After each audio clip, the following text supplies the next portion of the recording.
Imagine taking over the reins of a $200 billion business from your father. That would be a lot of pressure. Well, today on the podcast, I'm interviewing Chase Koch, who is in that exact position. He's ready for the job because he started training for the job at 8 years old. But how do you train for a job that big? How do you train to sustain an organization that well, to not make critical mistakes? Today, we're going to talk about the principles that Charles Koch taught Chase Koch in order to be ready for this challenge. You are going to get a lot out of it, even if you're a small business owner. The same principles that built a $200 billion organization will build your small business. In fact, Chase and Charles Koch have released a book called Becoming a Principle-Driven Leader. Chase was kind enough to come to town to talk about his life, talk about the book, and ultimately talk about the principles that are going to benefit you. You're going to love this interview with Chase Koch. If you've ever struggled to explain what your business does, or you felt like your marketing should be converting better, then join us for StoryBrand Your Business Live. It's a 2-day workshop here in Nashville. It's happening September 1st through 2nd, where Donald Miller himself will teach you how to build clear messaging that works. And at the event, you'll also get direct feedback from StoryBrand certified guides, so your message finally connects with customers. All of this year's workshops have sold out, so don't miss your chance. Register for the StoryBrand Your Business live event happening September 1st through 2nd at storybrand.com/live. You're listening to the StoryBrand podcast based on Donald Miller's best-selling book, Building a Story Brand. The StoryBrand framework is made up of 7 key elements, all of them anchored in one powerful idea. Your customer is the hero, and you are their guide. Each week on the podcast, you'll get exactly what you need to craft clear messaging that connects with more customers and grows your business. Now, let's dive in with your host, Donald Miller.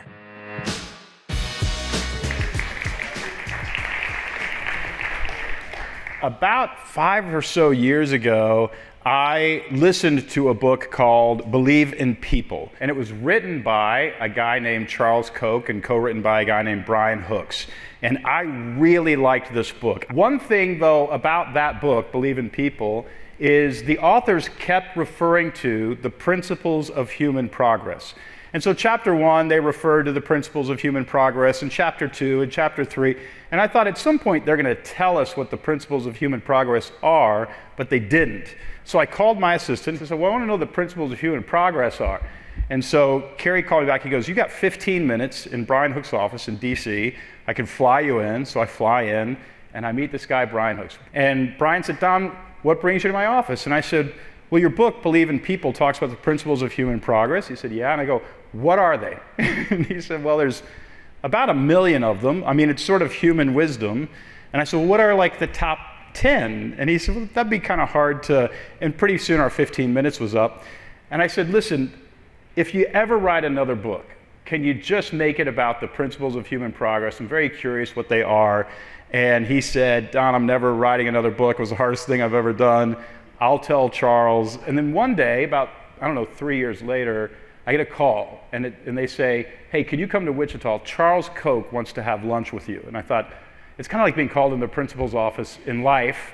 You wonder why. And I go there, I go to Wichita, sit down with this unbelievably sharp, humble, at nearly 90 years old, he could run circles around me intellectually and physically. And I said, Mr. Koch, what brings me here? He said, well, I'm writing a book about the principles of human progress, and I understand you might buy a copy. And I thought, well, yes, I will. I will buy a copy for sure. I might buy lots of copies. And they decided to go with StoryBrand. Could have gone with any publisher in the world and went with my press. The book has already sold thousands and thousands of copies in pre-orders. And also, when I read the book, I immediately knew this book is going to be selling very well about 20 years from now. I was also really happy to learn that he was co-writing it with his son Chase, and got to meet Chase. The same humility is passed down from generation to generation. You're going to discover a little bit about why and how that humility gets passed down, because Chase is more interested in talking about his failures than his successes. And I think that says something about who this man is. Please welcome Mr. Chase Koch. Hey, Don. Thank you. Wonderful. Well, first of all, congrats. Was it hard? Yeah, really hard. Well, I mean, it was my first book, and it was my dad's fifth book. So, people will probably wonder, it's like, well, why are you part of this book? Charles is the writer, he's the idea guy, but it does show you just like my dad's, I think, I heard the intro about like his humility and his, also, one of our 42 principles in the book is openness. And also transformation is one of those principles. And I think he wanted to bring me in because he's like, I've done it kind of a certain way, my first 4 books. I want to inject new ideas and new thinking into this. And he knows like I come from my passion is innovation, my passion is like creative destruction and doing things differently. So I think he thought I had something to add to it. So I'm just so grateful. I told you, Don, that I've learned more in the last 18 months writing this book than I have the last 18 years. And that's not an exaggeration, because when you go so deep with someone, especially like, my father, who's had, 90 years of experience, failures and successes, and you get to like relive those stories in detail and try to write them in a way that connects with other people and that can help them. And then I share my own stories in there too, and we're riffing back and forth on that. Yeah. That's when you like really learn. I've learned through actually a lot of failure in business that you don't really know something unless you can teach it to someone else. Yeah. And so when you write a book, you better be able to teach it, right? The principles or whatever. So I internalize these principles that I've been taught my whole life and I've learned my whole life. By writing that book, I feel like I deepened my understanding of them by like 1,000x. Yeah. And to get to do it with my pop is so meaningful. He's my my number one mentor and also my best friend. So to get to do that, late in his life, I would say not that late, because I think he's got 30 years in him. I think so too. But it's just been an incredible ride. Yeah. That's really incredible. I could ask 1,000 questions about sort of the father-son relationship, and we might get to that. But one of the reasons that I wanted to read this book, I wanted this book to exist, is it felt to me like a bit of a way to mitigate an uncertain future. Yeah. That when there's a little, you're looking, and this, I think the event horizon is down to like 2 years, and Industrial Revolution was like 100 years. And so we really almost cannot predict the future. Yeah. Or at least we can't predict anything beyond about 24 months. We don't know what anything is going to look like. And so I think when things are uncertain, you look for some sort of anchor, some sort of grounding, some sort of foundation, some sort of compass. And I think that's what this book is, and that's why I was so excited when I read it, because it scratched that itch. Yeah. Talk to me about what a principle is in that context, as a North Star, as a way to make your bearings, that sort of thing. And then I want to ask you how you went from 1 million principles to 41. Yeah, 1 million. Because I think you guys wanted to do all 1 million, and the publisher, whoever that is, said, I think we need fewer. Well, just to go back to your main point, we're living in unprecedented uncertainty. Whether it's economic uncertainty or disruption from artificial intelligence. Obviously that's the news of the day every day right now, but then also just like divisiveness in our country. And so how do you navigate the complexity of all that? And we feel like this book really meets the moment, and we kind of got lucky on the timing, honestly, that we feel like that these principles can give people like a navigation tool for that complexity and that uncertainty and that disruption, or a compass, in a way that if you believe in a principle, if you believe in a certain value system, then you have really, really deep and strong courage to use the principles to say what's right and what's wrong to you, how you make decisions on a day-to-day basis. So we're excited about just the timing that this is coming out for that reason. To your question of what is a principle? That's what you asked. What right? is one? So, what is a principle? There's a lot of different. Become a principle. Yeah, there's a lot of different definitions of what a principle is, but I kind of summarize it as it's a universal truth that can be applied to anything and everything. And so, but there's also bad principles, right? I mean, and I'll just take the audience back to, kind of the journey and the origin story of these principles. My father has been, since his mid-20s, he got obsessed with principles, and he calls his kind of main gift is abstract thinking and thinking about principles and he calls them the principles of human progress. But there's also principles to take the world backwards as well. Mao, Hitler, they had principles, but it was obviously to do harm, and we've seen the outcome of that. What he studied by studying philosophers like Aristotle, or economists like Milton Friedman or Abraham Maslow. He studied all these different philosophers to try to figure out what creates long-term human progress for the most people. He was obsessed with that, even in his 20s. I certainly wasn't doing that in my 20s, I can guarantee you. But he also studied, and he applied one of our 41 principles. He applied the scientific method to his thinking, to where he has a hypothesis of what good is and what a great principle is, but also study the philosophers that he didn't agree with, so that he could. And that's what the scientific method is to... You talking about Marx, Lenin? Yes, okay, all of those. Yeah. See, I mean, he read all of their books. Yeah. Right? Nietzsche, all the things that he didn't agree with, but to really, to create more and codify the principles that he thought actually worked for the most people. So that's where all of this came from, and I'll just share a funny story, when I was 7, 8 years old, when my dad was on fire with this stuff, and he was applying it in social change, he was applying it in business, and he's just experimenting and learning all the time, but he hadn't codified what we call principle-based management. He hadn't codified it in any books yet, but he would have my sister and I in the library every Sunday for about 2, sometimes 3 hours, 8 years old, mind you, okay? And we'd listen to books on tape from Walter Williams, Milton Friedman. Milton Friedman at 8 years old. 8 years old.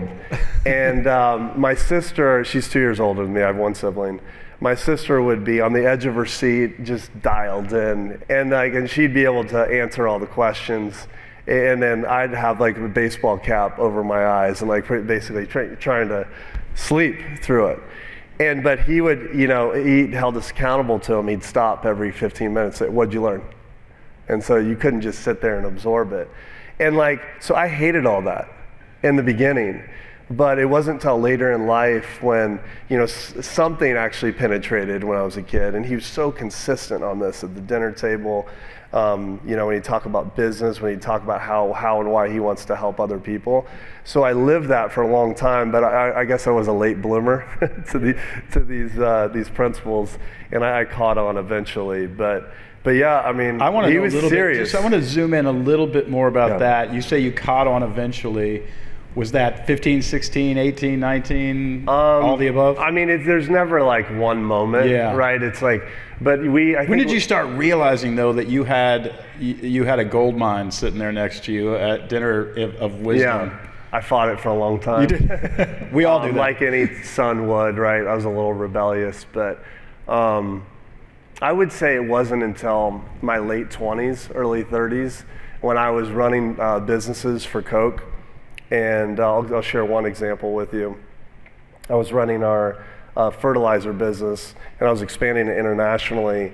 And what we were trying to do is, so we have production in North America where we make nitrogen products, but we also wanted to understand how the world traded, because if you understand that, then you can understand how price moves and supply and demand, and we were a big trading company. And then so I built basically a lot of the import terminal business in places like Brazil and Mexico and in Europe, and we had offtake agreements out of the Arab Gulf and China, so then we could trade the product around the world. In 2009, I spent a lot of time in Brazil to try to open up a new business and open up a new terminal so we could bring vessels in, break bulk, and then sell to farmers so you could have access to that market. I'll never forget going in as just a naive American coming in, guns blazing into Brazil. Like, I'm going to build a high-speed terminal that's going to be competitively advantaged. It's going to be great for everyone in the market. Until you realize the bureaucracy, the corruption,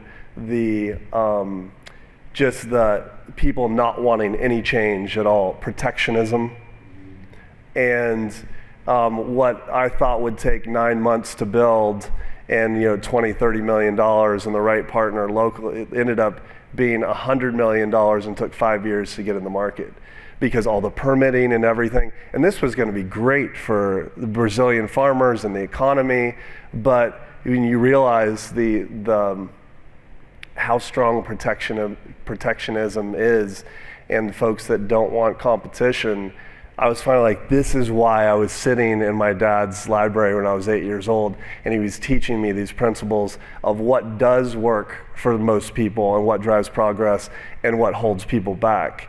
And so that experience in Brazil, it deeply resonated with me because I felt that pain myself. You saw principles being ignored. You saw principles being ignored. Can you say what a couple of those principles are? One would be creative destruction and open. Unwilling to change. Creative destruction is Joseph Schumpeter's model of constantly disrupting yourself so that you don't get disrupted by the market. Those that we were working with in Brazil, they were not about to apply creative destruction. They had the same 30-year model with a high-cost system that was impossible to get product to farmers, and just slowed the whole system down. And so creative destruction was one. They didn't apply that. They didn't apply mutual benefit. It was really all about kind of capturing all the value at the port, and the farmers would get screwed, right? So that's another thing. So I was just learning all of this, and then just the opposite of it, like I described, how protectionism is everywhere, right? But I felt that viscerally myself in the business, and that was just one of the moments, that really woke me up to these principles are powerful. Yeah. And now I understand why my pops, pushed them so hard when I was a kid. You guys are very vulnerable and open in this book. And in the book, you would think that a $200+ billion empire, if you want to call it that, has had nothing but growth and success over the last, I think your father took it over and it was 70 million. Is that right? From your grandfather? Yeah. And he's gotten it to over 200 billion? Roughly. It's hard to count. Yeah. There's been a lot of ups. What's interesting to me, 9,000 x-fold is kind of what it's grown. On page 20, you've got a chart of that growth, and it's not a hockey stick up. Yeah. There are a lot of years that when you just look at the chart, I'm looking at it right now, you're going to have to zoom in on it. There's some of those lower numbers are terrifying. I mean, I've even in my small business, I've had that year, and I'm wondering, one, why be so vulnerable in this book when most business books are all about sort of positioning yourself as somebody who has not failed or whatever? Yeah, I mean, look, I think a lot of people look at businesses and they see it like successful and they think it was just this up and to the right story. Yes. Right, from start to overnight success or whatever, and there's a lot of business leaders in here, and I'm sure listening that know that that's just not reality, right? I mean, Koch, as an example, we were close to bankruptcy twice, but the thing I think that's really interesting and different about this book is that we framed it through the lens of failure, not success.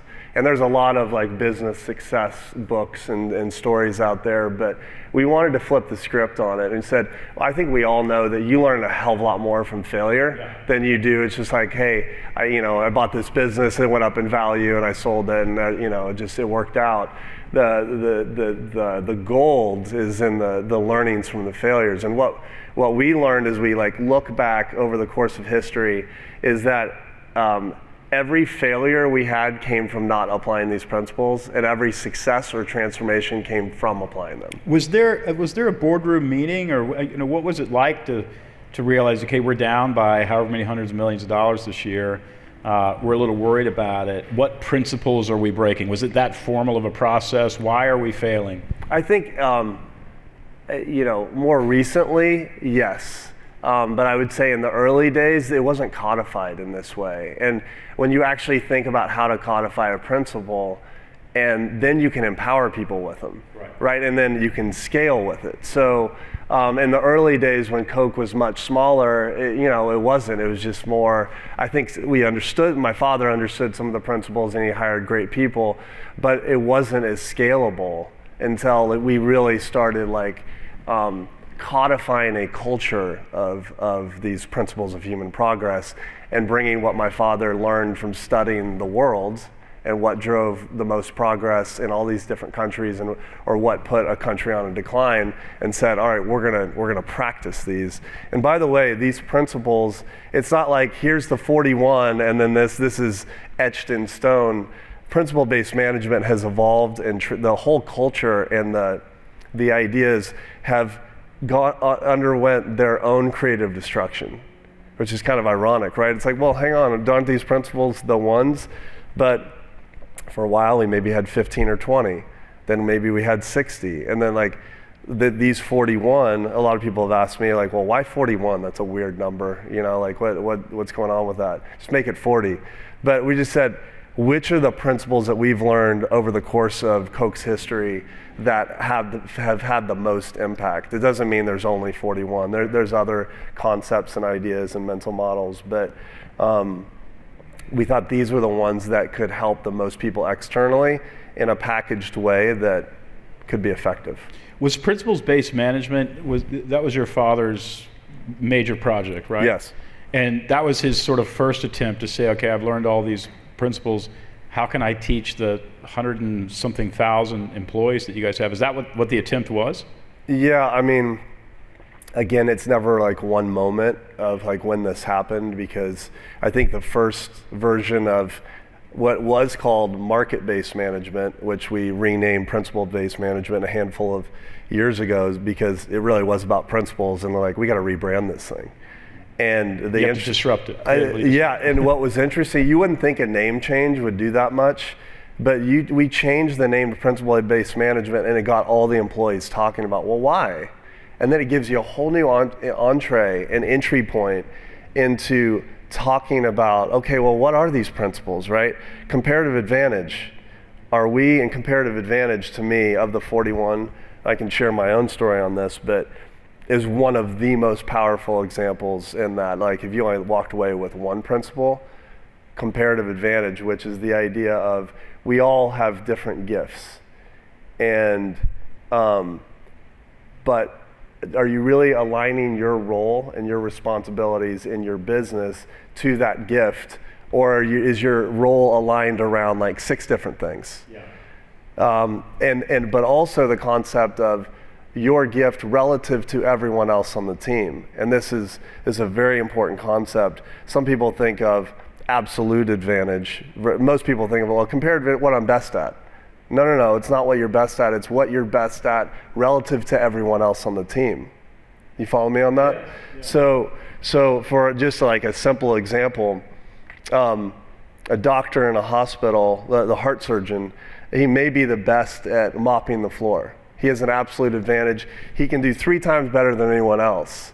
But what's his opportunity cost? Saving lives, right?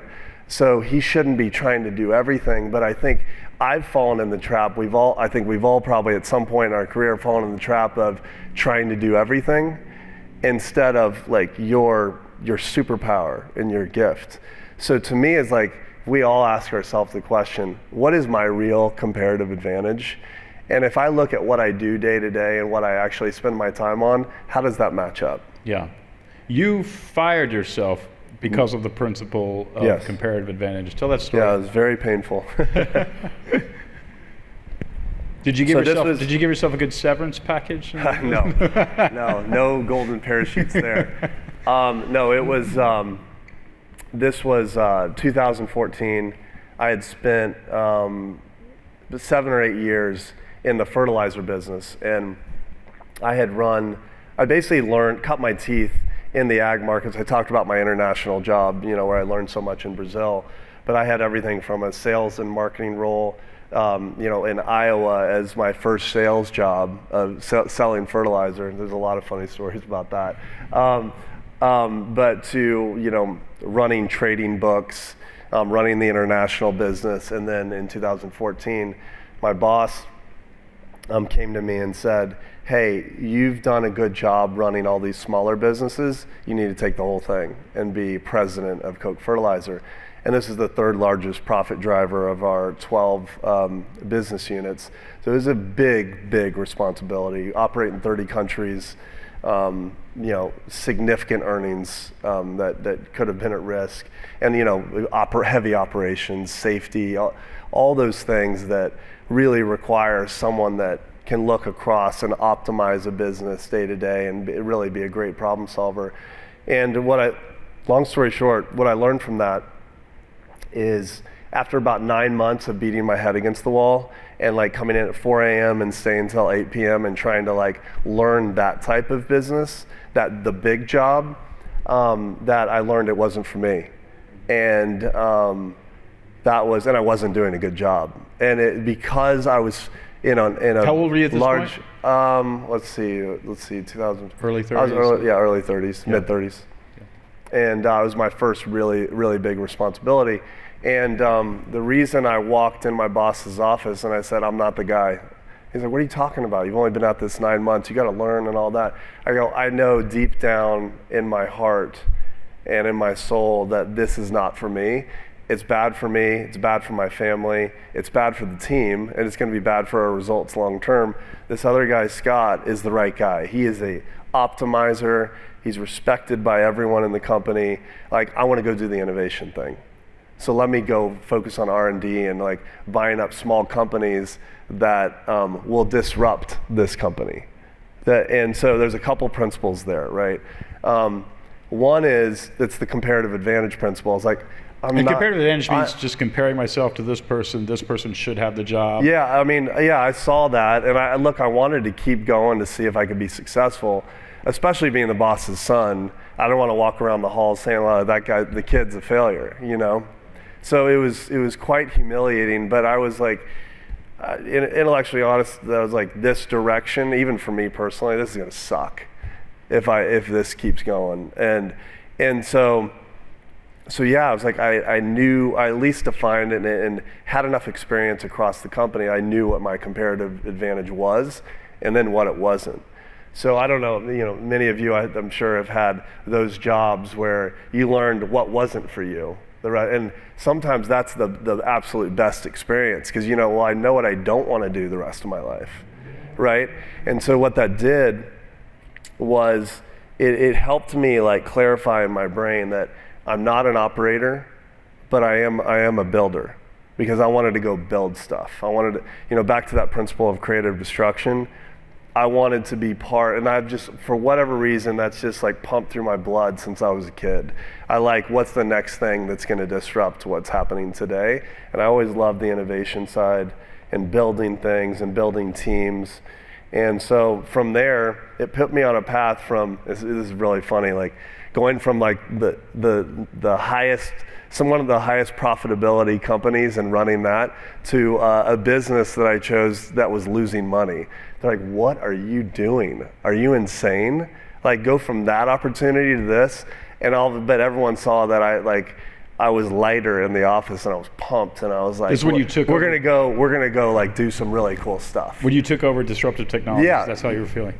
Well, first I went into a smaller, it was called Koch Agronomic Services, where we set up a business to try to disrupt Koch Fertilizer with enhanced efficiency fertilizers. This is the creative destruction model at Literally, play. you started a business to try to disrupt your third largest revenue stream. Yes. Yeah, and I've that's not heard of that before. That's creative destruction. But you're trying to do it before anybody else can do it. And that's the point. Our nitrogen business is still one of the best businesses at Koch, but we take all of our businesses and say, what's going to disrupt it? Go invest in that. Either build small businesses around it or make investments in Koch Disruptive Technologies, which was my next step. That could be the next curve. It might not be, but go take the risk and experiment so you can learn what is about ready to crush the golden goose. And so that journey, like you go back to that moment when I fired myself, as humiliating and as painful as that was, I got over it pretty quick. In a few weeks, I was just so on fire about what's the next, enhanced efficiency fertilizer or biological product that we could go invest in and put through our distribution channels to just try to disrupt our core business. And then what that led me to was the idea of like, okay, we're doing this within the fertilizer business, but we have 12 other business units at Koch. Can we take this practical, invest in the new innovation thing and do it across all of the whole company? So like drive creative destruction at scale. And that's when I had the idea of, look, I was spending a lot of time with technology leaders as well, because I was trying to find the next like agriculture innovation that we could acquire or we could experiment with. But in doing that, spending a lot of time in the Bay Area and Boston and New York and where all these new technologies were coming out of, in doing that, I had the epiphany of like, wow, I've had this whole new community of people and the most disruptive founders with new ideas. It's like, what if we could actually help them in a way where there's mutual benefit, right? This is one of the most important principles in the book. This idea that everyone wins, right? So we wanted more ideas that and more knowledge around what was going to disrupt our companies, right? They wanted access to Koch. They wanted Koch as a customer. They wanted Koch knowledge. They wanted help from Koch and how we scale companies. So it was a beautiful match. And I was like, wow, what if we can create like Koch as a laboratory for these founders, and then we get first look at the most disruptive opportunities to go invest in them, buy 10, 20% of their company, but we learn, and there's also tremendous upside if they win, and we can help them win by being a customer and helping them unlock their potential. So I go back to the firing myself story and like working on the thing that absolutely lit my fire, and like the value, there's two pieces here. The value destruction that probably would have happened if I stayed in as running the fertilizer business relative to someone else running it that had a comparative advantage for that, plus the value created by seeing all these new technologies because I took a completely different road. And so that's like, I can't underscore that principle of comparative advantage enough. Like we have 130,000 employees at Koch. We operate in 60 countries. Like I always like dream about what if every single individual really internalized and understood that one principle, like where Koch could be. You had everyone in a fully optimized role. Forget about egos, titles, wanting the big job, ultimately becoming president, all the BS that comes with that, and like just get in your power alley.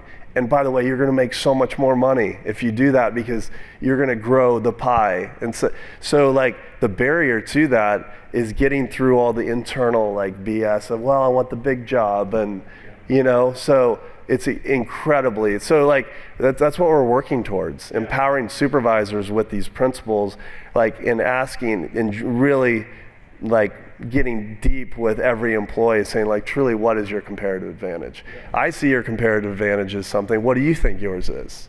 Right? And then getting that to a true, honest, authentic way, and then you design people's roles around that. It's very powerful. Interesting. It is one of the things that is true about all of the principles, and we talked about this a little bit backstage. If there was a sort of, Reader's Digest summary of this book, it would be how to figure out what's true. To me, every one of the principles has that as a through line, that the world is incredibly deceptive. It's incredibly confusing. Our minds are incredibly, there are human liabilities in terms of confirmation bias, in terms of confusion, in terms of culture, in terms of projected, both identities and knowledge onto a situation. It's very hard to figure out what's actually true. And it feels like a lot of your dad's work was how can I figure out what's actually true so that I can make decisions to change the reality? Yeah. Would you say that's the case? I mean, I think to so. some degree. If you go back to the definition of a principle as a universal truth, it is that search for what are the principles that drive the most progress, right? So if you look at it that way, I would say yes is the answer to your question. But the other thing that is like a big discovery here is that principles can be applied to everything and everyone. That's like, it's really amazing when you think about the one we just went through, comparative advantage, and how you can apply that to your business. You can apply that to, if you have a nonprofit organization, align your team around comparative advantage. You're a coach of a sports team, who's playing what role on the field, right? And so the sports examples are the easiest ones to understand, right? Yeah. You don't want the quarterback playing offensive line, right? And that's like the clearest like way to like think about it and apply it. But I mean, we're in a music town here, so I have to talk about music a little bit. I play in a band, and we apply these principles in the band. And how do you apply them in the band? Comparative advantage. First of all, I think a lot of people I've known for a while, so I'm used to it. A lot of people would be surprised that you play in a band. Yeah, no, I love music. I mean, I love the power of music to unify But you people. play well. You were in Aloe Black's band on Good Morning America, and a lot of people didn't realize that behind him was a Koch, playing. But I mean, I guess my point on all that is, and you can apply them to your kids. But how do you apply them in the band? How do you apply them in a band? So comparative advantage is the easy one. Right. Right, who has what role. The best bass player should play I think that's obvious, but when you look at, I'd say creative destruction as well, how are we going to show up different with a different sound and combine the best of all the different genres that we all like and be able to come to the market with a different sound? I think that's a good one. I think one thing that's different about the way we run our band is that we have an ownership model. I think a lot of bands, if you have 5 people in a band, that it's kind of a consensus approach on what you want to do and everyone has to agree. We have a very clear ownership model, again, based on comparative advantage of if someone has an idea to write a song, we don't have everyone like chipping away at it until like it's the lowest common denominator of all of our ideas. Like Rudy, who's our lead singer, he wants to go write a song. We'll help him and we'll challenge him, but he is the decision maker on that. Sage, our keyboardist, is the same way. It's like, Sage, you have an idea? We'll like go with you and I'll play the guitar part and all that, but you make every decision on that song. And we do the same with like album ownership as well. Rudy, owned our last album, and he gets to architect the whole thing. It's not about everyone has to agree on everything. I think that's why a lot of bands fall apart. Yeah. So I drive. In this town, if you guys. Sneeze near somebody, you get a co-write on anything they come up with. Oh well, yeah. That's I'm learning that. I'm learning that one too. That's a Nashville rule. Yeah, but yeah, I drive the guys crazy with this. but they would all tell you like, this is so different, and it's helping us. Yeah. And we run it. We run it like a tight operation. Like we run it like a business. Yeah. So, I want to ask you about some specific principles that you talk about in the book. Division of labor by comparative advantage is what we've been talking about. Mutual benefit is another thing we talk about. Creative destruction we've talked about. What about partnerships? Yeah. Oh, that's. And what is the principle of partnerships? What does that look like? And this one's like near and dear to me because like this is one of the most important principles in my job at Koch. So I talked about building Koch Disruptive Technologies. I did that the last 7 years. And absolutely loved it, and I'm so proud of like building that team. But that got to a point to where I became more of an operator versus a builder when we were optimizing. So by the way, I fired myself again from that job, and I just saw more opportunity to stretch beyond just disruptive technologies to basically originate and bring in large opportunities across for all of Koch and open new doors for us and that sort of thing. So my title is Executive Vice President of Origination and Partnerships. So your point on partnerships. So I mean, this one is very, very, very important in my job. And what we've learned about through a lot of failure in partnerships is there's 3 things that have to be present for a preferred partnership. So we all work with a lot of people, customers, vendors, suppliers, a lot of folks you could work with. But how do you choose who you work with? And those critical few where you can go build something amazing long term together.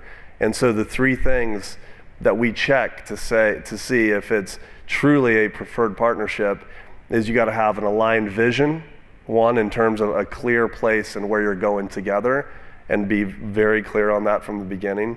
You got to have aligned values, number two. So, integrity, teamwork, ability to accept challenge and work through disagreements, all of that. So there's a lot, like, can we actually work together well? And do we operate with similar principles and similar values? That's number two. And then number three is complementary capabilities, which is another way of saying, like, everyone brings something to the table. Yeah. Right? So when we remove one of those, like, we have lots of stories about partners that were, like, take an example. We did a joint venture with a group in the late 90s, very, very large at the time, a multi-billion-dollar investment, a lot of risk, and only to find out a year or two in, they were very short-term thinking and just focused on, almost like quarterly or like what's this year going to look like instead of investing for the long term. That misalignment right there of Koch thinking long-term and building capability for the future based on a clear vision, and someone, your partner thinking short-term, you're dead already. You like almost have no chance. When at the top, at the board level, you're misaligned from a vision and value standpoint. And also, like, you're gonna be aligned on, everyone brings something to the table, you have the right vision, but the values are a little bit off. Like, someone's willing to cut a corner from a compliance standpoint, or willing to, have the mindset of they don't think about mutual benefit, and with their customers, they're thinking about zero sum, and they want to take 90% of the pie. Well, you'll win in the short term, but long term, your customers are going to fire you, right? So those are the things we learn, and why that preferred partnership model is so important, that all three of those have to be in place. And then when you have that, you have an amazing long-term partnership where everyone wins. One of the challenges of this book is, in my opinion, it's one of the beautiful things about the book. Most business books are about tactics, and tactics might work one day, they're not going to work the next day, the culture can shift underneath you, and the technology can shift, and the tactic is no longer applicable.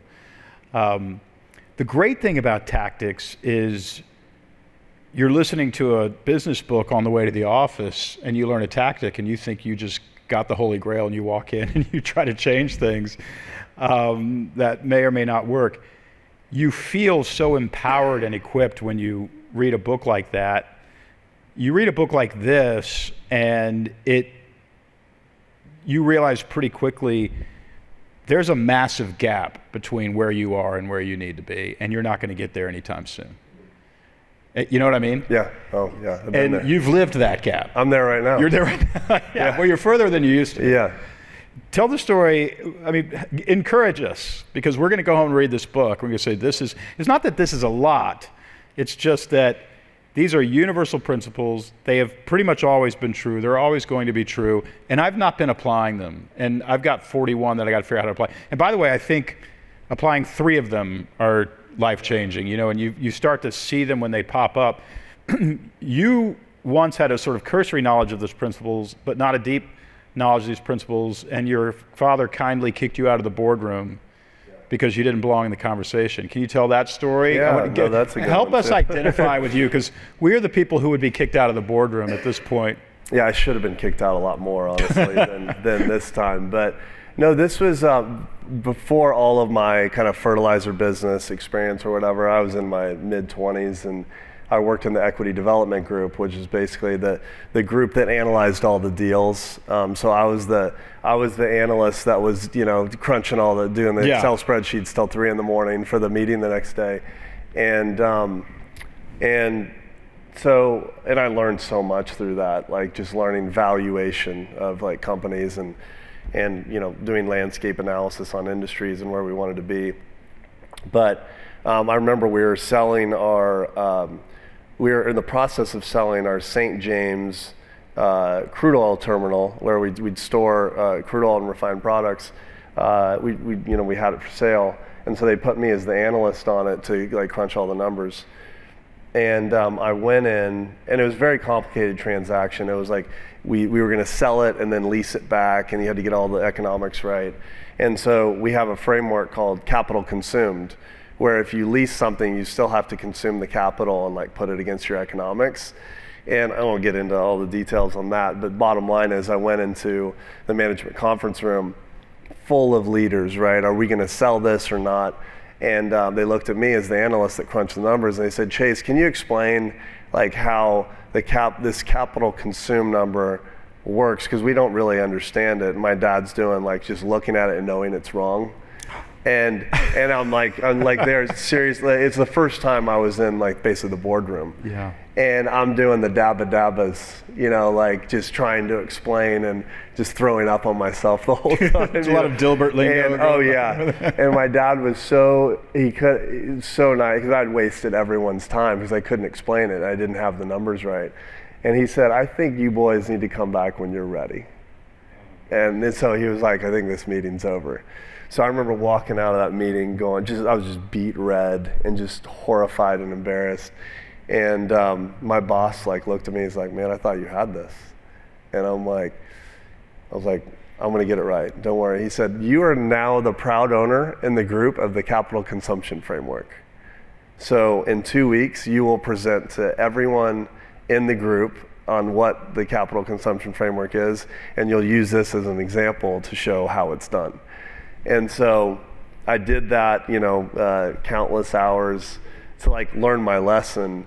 But back to what I said before on that, and then we went back in, 3 weeks later, and I nailed it. But that's an example on why we wrote this book through the lens of failure. Because I learned more from that experience than anything else, right? And then I became like a capital consumed guru would be probably a stretch, but I knew my stuff, right? And that's why like these principles and how we try to empower people with them is like, can you teach someone with examples of comparative advantage, creative destruction, mutual benefit, self-actualization? Because if you can't do that and you can't teach it, you really don't know it yourself, right? And I think that's our biggest challenge at Koch and across any of the organizations we're in is that do we have leaders and supervisors that think their primary job is to help their people succeed? And you run into it all the time where you have the leader that wants to be the deal guy or the salesperson and get all the deals, as opposed to, I have 10 people that report to me, think of what I can do if I just make them better. And that's my primary responsibility. And so we learn this time and time again. And if my dad were sitting here, he would tell you his biggest failures are he left the wrong leaders that had that mindset. This is one of the principles too, that were not contribution motivated and like helping the team grow the pie and helping people succeed. And they were more either deficiency motivated, where they come at something with an entitled mindset or a victim mindset, or even worse, destructively motivated, where all they want to do is seek power and control over others. And we've had all of that, right? And then, the learning is, sometimes you make a mistake on a hire. But the learning from all that is how quickly can you exit, right? And I've learned, I have my own personal stories about this, of hanging on too long and trying to help someone get there, but they have a totally different mindset and they don't really appreciate these principles. And I remember I had to let a guy go when I was in the fertilizer business. He had the Rolodex, he had all the customers and everything, and our numbers were going up in the short term, but all of his salespeople underneath him were like, he's not helping me. Like, he's taking all the credit, and like, we're not getting better as a sales organization. It's like, if he would have just empowered them and helped them and showed them and been a leader, like, it would have been fine. But it was interesting, like, a year after I fired him, I saw him at a trade show, and he comes up to me, he goes, I was really upset when all that went down, but you did me the biggest favor. Because I know that I wasn't the right fit, and I was a better fit somewhere else. And so I think that's like a lesson, I think, for all of us, right? Is that you're not doing someone wrong by letting them go, and that don't fit your culture and don't fit your principles. You're doing them a huge favor. So they can move on with their life and do something else. That's really hard to get your head around, because in the short term it's really painful and really uncomfortable, but that's what my father would say over all these years of building the company. And the other thing I would say that you didn't ask, but I want the audience to know here, that's really interesting, is what we're doing with these principles with technology and with AI. So we're not thinking about this as just, okay, it's a new book on principles. We're looking at this as a platform of principles. And what I mean by that is we had like 25 years of videos from all the most amazing Koch leaders that have retired, 3-minute videos that tell their story of failure or what they learned about a principle and how they transformed a business. And so as you read the book, you'll see there's like QR codes through it and stuff.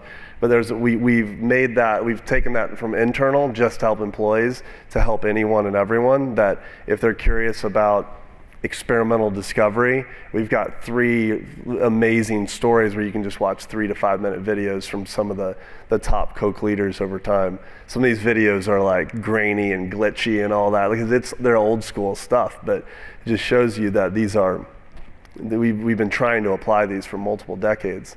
And the last piece of it that I'm really excited about is, and I think this is probably why my dad brought me into the book writing process to begin with, but just, as with the advent of ChatGPT and when that was really starting to become like a really helpful product, I played with it a lot. Now I use Claude and all of these different products, but I was like, what if we can build a ChatGPT version that's packed with principles? And when this book drops on May 5th, you'll also be able to go to the App Store and download the Principled Companion. So, and what you'll find is a field like a ChatGPT, one field, very simple, says solve your problem with principles now. And so any problem you have, right? It's like, it's an employee problem, it's an incentives issue, it's a vision or strategy issue, or it's like, you can't get a kid motivated on your basketball team, or you're having problems with your kids. Like it takes you through what principles can I apply your to problem, help fix this situation. You're like 2 minutes, like, yeah, okay, I don't know what to do about this problem.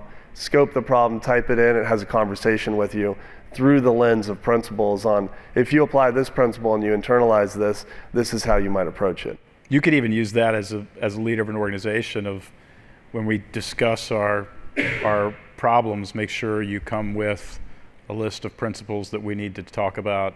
Well, so we built this product over the last like 6 months with Tribe AI. They've been an incredible team.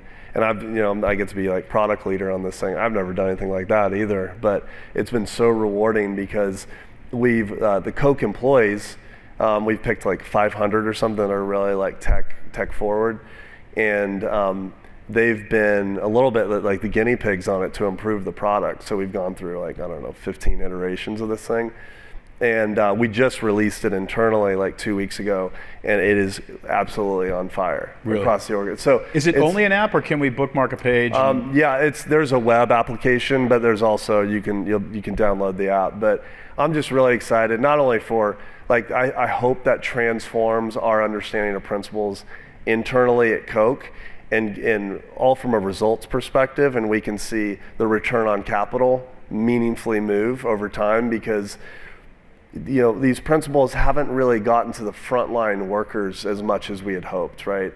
It's really hard at scale, 130,000 employees. And it's like, well, it's kind of the leaders and the strategy people and all that. We apply the principles, like everyone can apply these to transform their role, transform their life, transform their enjoyment of their job.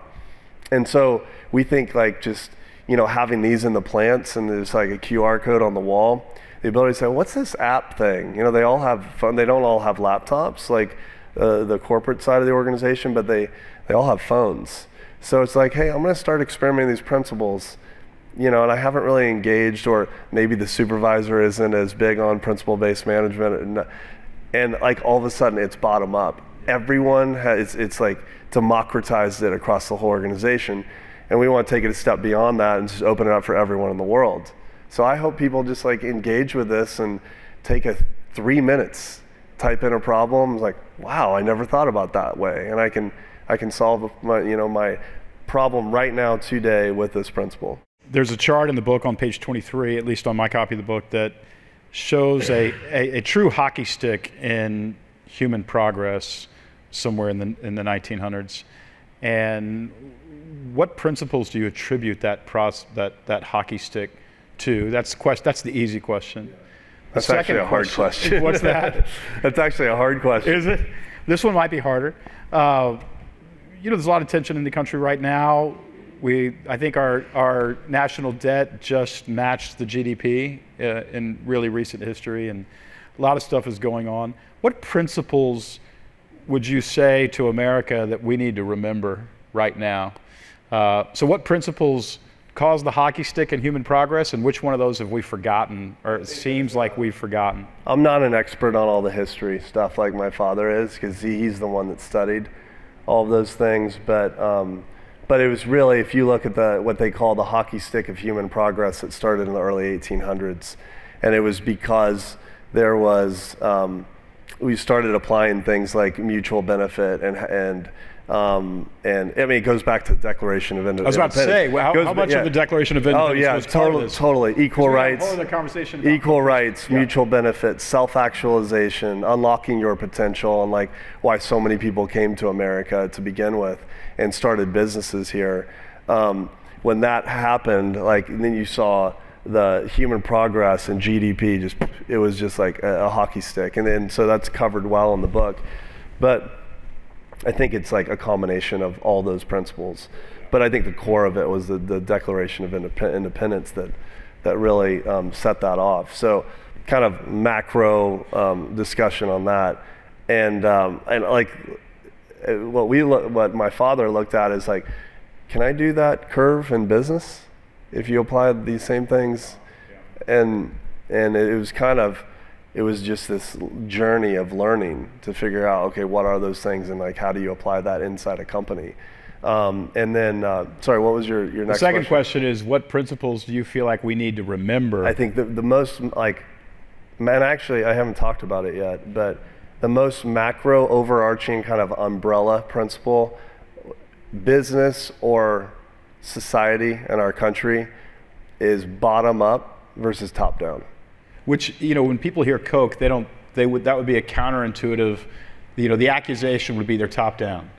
And it's absolutely less true of Koch than any other business have ever hung out around. I think so. There's a lot of misperceptions. I think a lot of that's going away because, we learned a lot of being kind of a quiet private company out of Kansas where we didn't have a lot of consumer products. There's no reason to go tell everyone what you're doing and big brand campaign and all that. But we learned our lesson by letting the media define us, as opposed to going out and saying, this is what we're about, this is what we do, both on the business side and also all the social change efforts as well. But back to your question on bottom up versus top down, you think about your business or the country. If you can think about it from a bottom-up standpoint, as do you believe in people and their potential? If so, can you empower them with ideas and set them free to go do amazing things? And that's where America came from. Why we have these amazing companies? There's the freedom and the lack of barriers in their way. I talked about Brazil. That's the opposite experience. So many barriers to actually get into business. So if you can remove as many barriers as possible and let people flourish and believe in them and get out of their way to do great things, that's kind of the idea, bottom-up empowerment.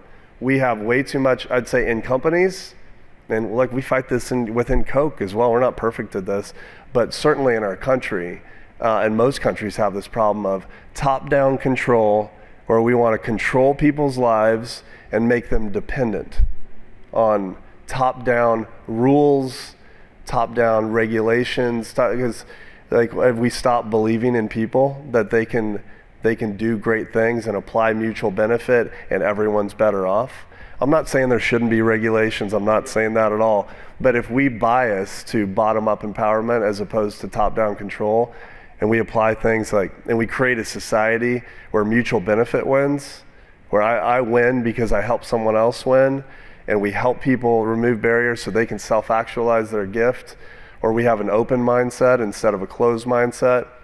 Like to me, like one of the things that I'm most worried about for our country is tribalism and divisiveness that's absolutely fueled by social media.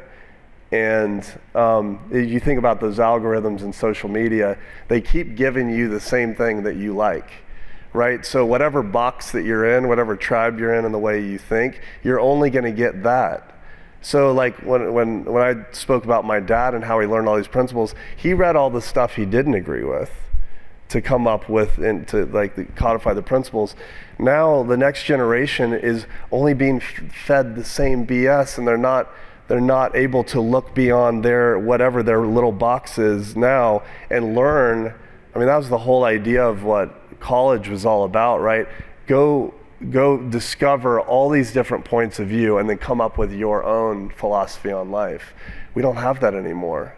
And so that's what we're trying to do with this, is like principles give you the courage to think for yourself.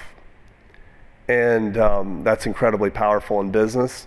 It's incredibly powerful to get the country going the right way if we apply these principles. It's incredibly powerful in like how you build a family too. I think all of that works. Chase, incredible conversation. How you are happy that you took some time today to be in this room. Wow. Yeah. Yeah, you guys came out today and invested, your afternoon in this, and I just really appreciate it. And the last thing I would say is that, it's kind of daunting thinking about like 41 principles and like, oh geez, that's a lot to learn. Like honestly, like just pick one and like experiment. Like ask you like that question about comparative advantage, and like, is my role that I'm in today designed around my comparative advantage? Ask yourself that question. And you can do that with creative destruction, mutual benefit with your top partners and customers. And it's pretty simple and easy. Sometimes all this philosophical stuff can overcomplicate it, but I'll just try one. That'd be my ask of you guys. And I hope it helps you, because that's the reason why we wrote this book, is that we have found so much meaning in our lives, and we've transformed ourselves so many different ways, pulled ourselves out of so many ditches as individuals, our personal stories in business, but also what we've tried in social change and philanthropy. And our hope is that we get this out and these principles to as many people as possible, so they find more meaning in their lives and they can help more people by passing it on. So that's why we're doing what we're doing. Thank you, Chase. Thank Big you, round Don. of Appreciate applause. it. Thank you.